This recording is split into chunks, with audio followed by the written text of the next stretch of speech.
Hello, and welcome to the Still To Be Determined podcast, the podcast that follows up on topics from the YouTube channel Undecided with Matt Farrell. To make that a lot easier, here I am with Matt Farrell. Hello, everybody. I'm Sean Farrell. I'm a writer, and I'm the question giver with the blah, blah, blah.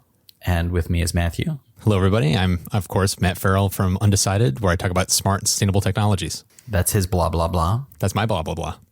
And today we're going to be talking about the episode from February 25th, which is titled Tesla Update, Final Notice, and the Trade-Off of Cloud Services. The big takeaway from this one is that nothing that you buy will last forever. Is that pretty much it in a nutshell? Yeah, that's pretty much it in a nutshell, yes. The starting point of this episode was that Tesla announced a update. And more than just an update to the software, they announced that at a certain point, people who didn't take the update would stop getting any updates. Is that accurate? Yes. And to be clear, it's not a punishment. It's because there's something on the back end of the technology that has changed. That means people who aren't up to date won't be able to get updates. And they haven't said what specifically the reason for that is. It could be anything from software security to the functionality of the vehicle, something, efficiency related, but they haven't said specifically, here's why we won't be providing you with future updates. I actually did find out what is going on. After I put my video out, a viewer reached out to me who's part of the Tesla hacking community. There are people out there, just like how you can jailbreak an iPhone. There are groups of Tesla owners that basically root their Teslas to be able to do what they want with their cars. And one of those people reached out to me, and he walked me through in great detail how they do it, what they're able to do, and gave me some really interesting insights into the back end of how all this is put together. And to say it was eye-opening would be an understatement. And what's actually happening is the way the car, this is going to get a little technical for a second, but the way the cars communicate to the mothership, and it actually is called the mothership in code, which is what I find hysterical. Of course it is. Yeah, it's mothership.tesla.com is where it phones home to. They used, basically it would create a VPN tunnel. So it used this open protocol called OpenVPN to create a VPN tunnel between the car and Tesla to communicate. And that's what it's been doing for years. And what they're doing is there's a technology in web technologies. It's called WebSockets. And I worked as a designer for 20 years. And it's like the companies I was working at were using WebSockets. It's a newer technology for two-way communication. And they're moving to WebSockets. So essentially what's happening is they're going to turn off the OpenVPN, which means cars that haven't updated to the most recent firmware will be trying to communicate over the VPN tunnel, which no longer will exist after May 1st. They effectively will be little islands. They will no longer have any means of getting in touch with the mothership. Correct. Anytime they try to phone home, nobody's going to answer. And so that's the reason why they're moving to WebSockets is a big question mark. I mean, it makes sense to me because it's a modern technology. It's going to open up a lot more possibilities for them to do things. Right. So this may be laying the bricks to actually build a better system than what they had before, which undoubtedly it is. But there may be other things they're planning on doing because of this that this will unlock. So it's a very simple reason why people's cars will just become islands, which is I find fascinating. That is fascinating. And did this person give you a sense of? I mean, this is kind of a question that is asked just to start the conversation, as opposed to being a question that is asked because I don't actually understand something. So I'm going to ask a question that's going to make Sean sound like a complete Nimrod, but this is a podcast. We're supposed to be talking. Yes. What sorts of things are the people who hack into their vehicles in that way? What are they trying to achieve? They want to be able to do whatever they want to their cars. These tend to be like, if you think about it in the car culture, it's like people that put bigger exhaust systems on their cars so that they can get higher, better horsepower and better, air throughput through their cars so they get better performance. Basically people who soup up their cars. That's right. part of the reason why people do this. Like there's software lockouts in the Tesla cars where it's like if you have like what I have, an all-wheel drive Tesla Model 3, the model above mine is the performance model. and there's actual differences in the software when you put it into performance mode that unlock. I'm blanking on the word. I'm gonna have to cut this out. We're not cutting this out. Oh my God, I'm blanking on the word. Torque. Yes. Yes. It unlocks additional torque, which is what gives you the really fast 0 to 60 times, the off the line punch. And what they do is by rooting their car, they can actually just turn that feature on for their car, even though they didn't buy the performance model. Right. Or there's even people in the community that actually write their own modified soft firmware themselves to give themselves different performance features that Tesla isn't even doing at all for their cars. So it allows them to tinker and tweak and do what they want. Would you have an example of what sorts of things those would be? Because I'm first of all, I don't even own a car. So, you're talking to a guy who, when he did own a car, I was like, gas goes in hole. Yeah. Well, press pedal, go. That was my entire appreciation of a car. The most things I have ever done, the biggest thing I've ever done under the hood of a car was find a cat. That's disturbing. Yes. It was a cute little cat. It was a little kitten. Did it make the car go faster? It did. But you had to keep prodding it with a cattle rod in order to get it to run faster. Yeah. No, that story was, I heard a meowing and I realized it was coming from inside the car, which sounds like a weird horror movie. And I opened up the hood and found a very filthy, probably 6-week-old kitten. Oh, that's right. And I ended up giving it to my landlord, and the cat ended up being fine. And, good ending to a weird story. But like, I'm the guy who doesn't understand. I understand how combustion engines work, but I couldn't get into under the hood of a car. I couldn't do anything to tinker with anything. And then on top of that, you have a fully electric vehicle, which is effectively running with a computer brain. Yeah. And to me, I think when you get in the car, you press the pedal, it goes. Yeah. What other advantages are you looking for? Because I've ridden in your car with you driving, and you are in Massachusetts and you get us onto the turnpike, and pretty quickly it's like, well, you're slowing down because the traffic is congested and you're driving in a car just like every other car. And everybody who's in that souped up vehicle is currently going 30 miles an hour with you because you're all moving with traffic. Yeah. So part of me wonders, like, what sorts of things are they taking advantage of? And is this kind of the aficionados going down a rabbit hole? It's more that. It's more people that are, some of these people, like the guy I talked to, he clearly gets enjoyment out of just doing it. Right. Like there's a satisfaction. He understands computers and programming, and he just has fun tinkering.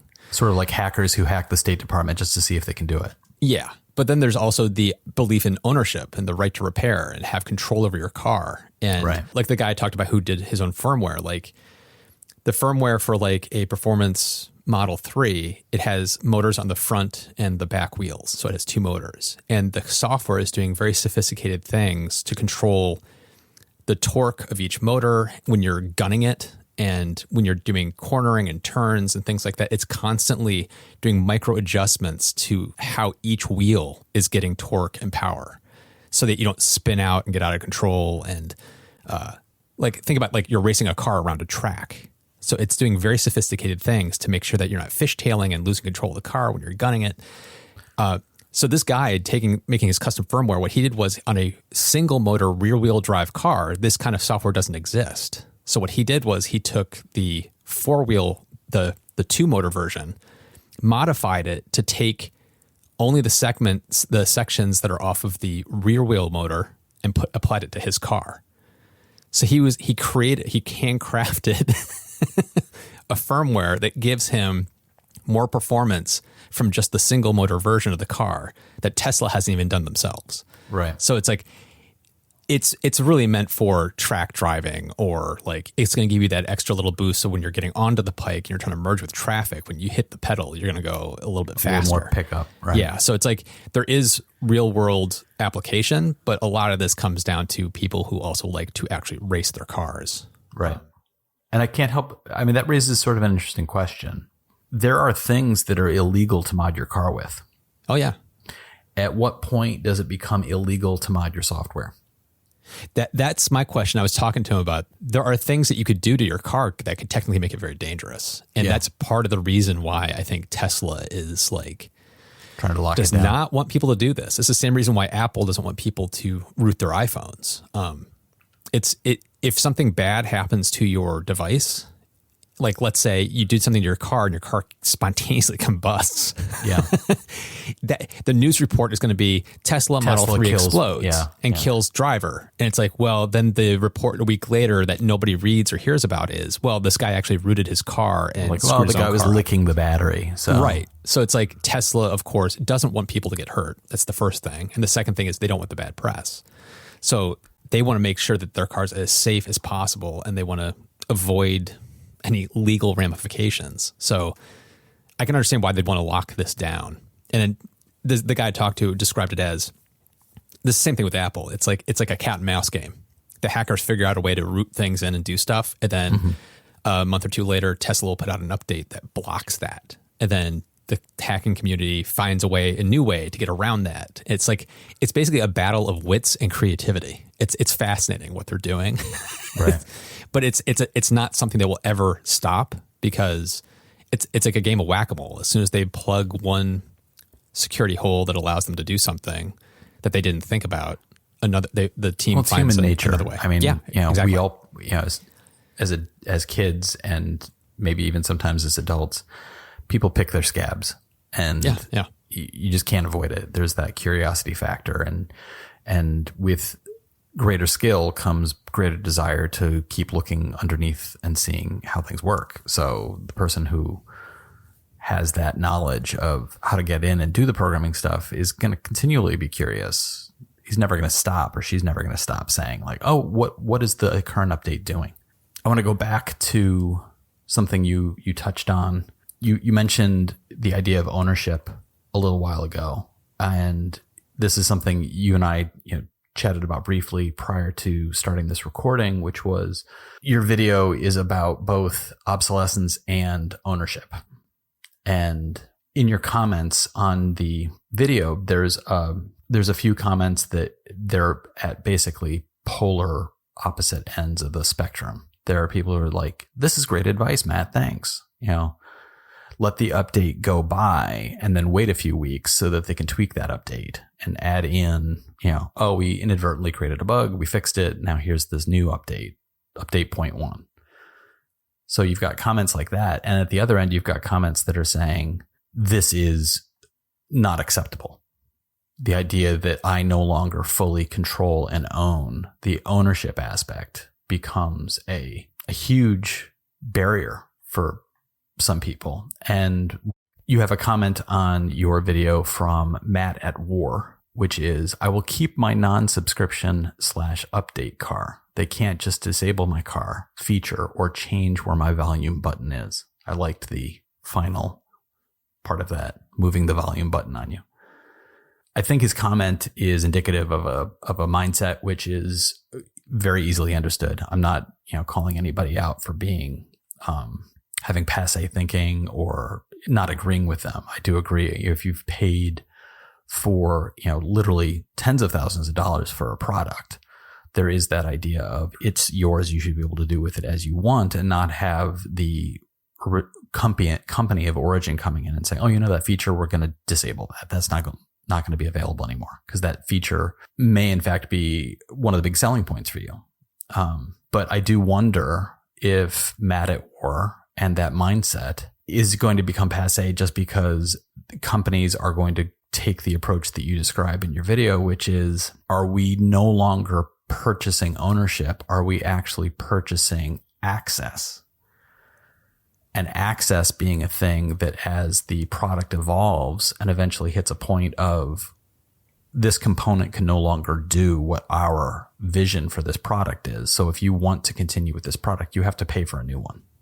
Right. And that's a big shift. Yep. Yeah. That becomes a shift of almost leasing or renting as opposed to purchasing. Yes. And have we reached a point with some products where we should, two things. As a society, reframe what we mean by ownership, and on an individual basis, take a slightly different approach in what we consume and how we consume it, so that maybe I, as an individual consumer, should start thinking about leasing instead of owning.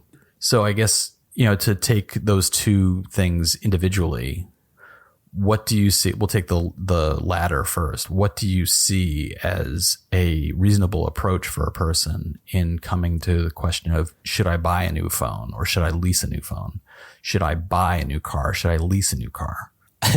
This is tough to answer because it really depends on you as a person. But as we've become more dependent on cloud services for these devices, that we all get a lot of value out. We get a lot of value out of these things. There's a reason why things have shifted this direction, because we all like it. It's like we all like this phone that is connected to all these different things, and smart speakers that are connected to all these music services that I can just speak out loud and it'll just start playing music and it just works. People don't buy music anymore. People have subscriptions to Apple Music and Spotify. We've gone down this path because it's the path of least resistance, and it also offers us great benefits. But there's this negative side that comes with it. I think as people, we have to kind of grapple with that and decide for ourselves, am I the kind of person that cares deeply about owning, or am I fine giving up the ownership because of all these other amazing benefits I'm getting out of it? And you have to kind of make that decision on your own. So it's like, I don't think there's a one size fits all here. So it's like, there's people that, if you care deeply about ownership, do not buy a Sonos speaker because there's going to be a point at which that speaker will stop working.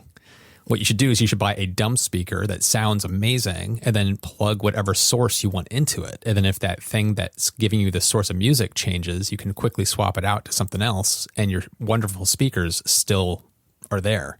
If you get more benefit out of the services that you're getting out of that Sonos speaker, then get the Sonos speaker. It's one of those, it's a person by person thing, which takes me to Tesla specifically, where what Matt brought up, it's like, if he cares that deeply about ownership and not wanting things to move around, he shouldn't have bought a Tesla. I mean, it really comes down to that, because Teslas are basically just big iPhones with wheels. And so you're buying a computer that has wheels. That's an image that I will not be able to get out of my head. People hurtling down the road on effectively a giant tablet. Yeah. Sliding around, holding on for your life. It's so slippery. But yeah, it's one of those, if you feel that strongly about it, you shouldn't have bought the car. And to my opinion, it's going to sound really harsh, but that's kind of on you. It's like, right. At the same time, like I brought up in the video, I'm not sure when this switch happened, because we just kind of got here, and like looking around my house, I tend to live on the edge of technology, but a huge portion of the stuff in my house could just stop working at any point because the company goes out of business and those servers that make that thing work shut down. Yeah. And it's one of those, I wasn't paying attention to when this shift happened. I just discovered I'm in the deep end of the pool. Didn't realize how deep into the pool I was. I remember when televisions with built-in VCRs first arrived on the scene. And I was talking to, this was back when I was in college or graduate school. I don't remember which one. I think it was graduate school. And I was talking to somebody about it, and I was not in the market for something, but I was talking to a couple of people, and somebody mentioned, oh, you should get one of those TVs with a VCR built into it. And this other person said, oh, I'd never buy one of those. And this other person said, why? And he said, well, a TV can last 10 years, but most VCRs only last 2. Yeah. And it was kind of the rest of us in the conversation kind of, yeah, never thought of it that way. That was 25 years ago. Yeah. The creep of additions to the tech that we consume. And you mentioned dumb speakers in place of smart speakers. I'm that way about TVs. I'm looking at my television. The TV that I have is actually one that you gave me. You live at the edge of technology, and I live at the edge of that edge because I get your hand-me-downs. And the television I have is great, and it seems to be working perfectly, and it's getting older, but it doesn't seem to be having any problems. But I have a sound bar attached to that television, and the sound bar readout some of the LED pixels have clearly died. So it will say volume 1. It's actually 7, but the top line of the 7 is invisible. Right. So, volume 1, and you click up and now, it was at 7. It's not at 8. It's, volume 4. No, it's actually a 9. And it's acting persnickety in a very unusual way, which is the volume will go up and down as you need it to, but it refuses to turn off. So you'll hit the off button on the remote, and it's a question of, okay, is our remote dying? Is the soundbar dying? And I'm looking at them as, which one am I going to have to replace first? I'm kind of waiting to see which one is actually dying because I'm not sure which one it is. Right. But both of them are effectively stupid devices. My remote is a cheap universal remote that was like $25, and the soundbar is not a smart soundbar. I actually saw that there is a Roku soundbar. Yeah. And for about 15 seconds, I thought, Roku soundbar, that sounds interesting, because then you'd have a Roku built right into, and then it occurred to me, like, would I want that? Yeah. Is that what I'm looking for? A Roku built into my soundbar? And the television is a great TV, but it's not a smart TV. And I'm glad for that, because the more stuff that gets packed in, the more opportunity for something not to work, and the less opportunity for me to mix and match as I need to. Right. So I'm not even sure how this connects, but just this past Friday, my girlfriend gave me a call. I was at work. It was lunchtime. She called me and she said, "Can you come home? Urgent." I'm like, "Uh-oh, what happened?" She's like, "The basement is full of water." Oh God. No. I'm like, "All right." So she's like, she's like, "I'm not sure if it's coming out from the water heaters, but there's a lot of water near the door we rent." And so where we rent, the water heaters in a front room that we don't really have access to, but it's on the other side of a door, which we can use to get out of the building. And that's where a lot of the water was. So she ends up calling the landlord. I head home. The landlord comes. He's cleaning up all the water.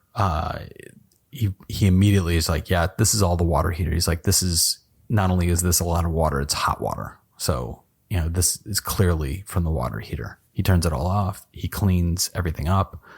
I'm asking questions like, "When will this be fixed?" He's like, "I'm going to go get a new hot water heater right now, put it in. It's going to be done." I don't think it was not our water heater. It was actually one of our neighbors, but he wanted to make sure it was all done and complete before that neighbor even came home. So from her perspective, nothing happened. Right. But from our perspective, we had water in the basement. But anyway, he said to me at one point, "Yeah, I'm going to have to go find the warranty for this water heater."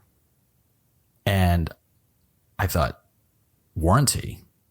I said, "Is it a new water heater? How old is it?" He's, "Oh, I don't even know. It was here when I bought the building like 40 years ago." And I thought, what kind of warranty is he anticipating having that he thinks the water heater is going to be covered? But for all I know, maybe it was, because a water heater is a water heater. So by the end of the day, I went outside to go to the grocery store. There was a massive water heater tank and cardboard box in the garbage in front of the building. So it's like, okay, he already did it. He's done. It's this giant tank that just heats up the water, and that's all it does. And from his perspective, it might still be under warranty. You've got a car, which is how many years old? Or I've got a phone, my phone is, I think, less than a year, maybe a year and a few months. And I have no expectations that if my phone dies, that I am still under warranty. It's become part of my lived experience that the higher level technology is just, I'm kind of on my own when it breaks down. And here was this exact opposite mindset, which was, "Oh, this water heater's been here for probably 50 years. I might still be under warranty." I'm like, good for you. I mean, like, I hope it is, but I'm left wondering about the idea of ownership. And that brought me to my earlier mentioning of two questions on the personal level and on the societal level. And I wonder if, as just across the board as a society, we are coming to a point where we're just willing to let companies walk away. Right. I don't think we are. It's kind of a big question. I really don't think we are. I think there would be, there's already a movement of people for the right to repair. There's a movement from people like there's a backlash to like what Matt brought up in his comment. I think there's a group of people that are going to be so vocal that won't happen. But what ownership means is drastically changing. So you brought up like, would you lease or own? It's like, I think there's certain aspects of certain kinds of technologies where we'll probably end up in a path where we're leasing. Like there may be a point where you're no longer buying a phone. You're just leasing a phone, you know, because every 2-3 years, you're just getting a new one and go to the next one because the technology is changing so fast. It's like, why would you want to own it? It may turn out to be the same thing with cars. Car ownership is probably going to vanish anyway. And it's going to turn into autonomous ride sharing fleet. So it's like people won't want to own a car. People won't want to own a phone because the day-to-day cost of renting or leasing or one-off use is going to be so much less than what it cost to own the thing before. It's going to benefit everybody. So it's like, I think there are certain pockets where it's going to make everybody's going to go along willingly. And then there's going to be other pockets of things like water heaters. Yeah. There's going to be other pockets of things where people will still want to own and have warranties and hold companies accountable for a very long period of time. I don't think there's going to be a one size fits all for different categories of products. I think it's going to be pockets of technology this is going to happen in. And it goes back to two things that have come up in previous episodes around different aspects of this, which is fighting ignorance on the part of the individuals of what their rights are, and advocacy on the part of individuals to reach out and ask for there to be policies and to push back against companies and to communicate with companies. There's been some success stories around very vocal pushback from the public and companies changing policy simply because they recognize, the consumer base is going to leave us if we don't shift. Exactly. So it's those two things, both the education and the advocacy. Yeah, that's part of the reason I made the video was in this specific instance, I think Tesla's doing the right thing for sure. But at the same time, it raised the question of me going, oh my God, there's like so much stuff in my life that could just stop working if the company walked away. And it just made me raise the question of, I think we all should probably think about this a little bit.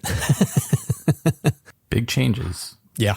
Big changes in ownership. So let us know what you think about all of this. We'd love to hear from you in the comments on Matt's video, or you can reach out to us on Twitter through StillTBDFM.